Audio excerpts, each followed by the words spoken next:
గడిచిన 8 నెలలల్లా ఆభరణాల కొనుగోళ్లు తగ్గినాయి. కానీ రానున్న రోజులల్లా పండగలు పెళ్లిళ్ళు మస్తు రాబోతున్నాయి. కాబట్టి కొనుగోళ్లు పెరిగే అవకాశాలు, పాత ఆభరణాలు మార్చుకునేటువంటివి గట్టిగానే ఉన్నాయని చెప్తున్నారు గోల్డ్ నిపుణులు.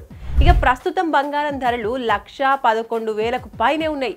ముందు ముందు ఇంకా ఎట్లుంటదో పరిస్థితి తెలియదు. కాబట్టి గోల్డ్ తాకట్టు పెట్టి రుణాలు అప్పులు తీసుకున్నోళ్ళు జల్దీ మీ తాకట్టు బంగారాన్ని విడిపించుకుని అమ్మేసుకుంటే మంచి లాభాలు పొందే అవకాశం కనిపిస్తుంది. బ్యాంకులలో ఉన్న బంగారాన్ని విడిపించనీకే డబ్బులు లేకనే కదా చాలా మంది వడ్డీల మీద వడ్డీలు కడుతున్నారు. ఎలా విడిపించుకుంటారు మళ్ళా అంటే శర్మా గోల్డ్ కంపెనీ వారికి ఒక్క కాల్ చేస్తే చాలు, ఒక్క పూటలా మీ తాకట్టు బంగారాన్ని విడిపించి ఆ రోజు ఆన్లైన్ ధర ఎంత ఉంటే అంతే ధరకి కొంటారు.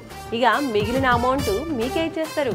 కాబట్టి గోల్డ్ రేట్ పెరిగినప్పుడే అమ్ముకుంటే అప్పులు అవసరాలు పోను, లాభాలు కూడా తీసుకోవచ్చు. లేట్ చేయకుండా శర్మా గోల్డ్ కంపెనీ వాళ్ళకి కాల్ చేయండి. శర్మా గోల్డ్ కంపెనీ తాకట్టు బంగారానికి నిజమైన బయ్యర్.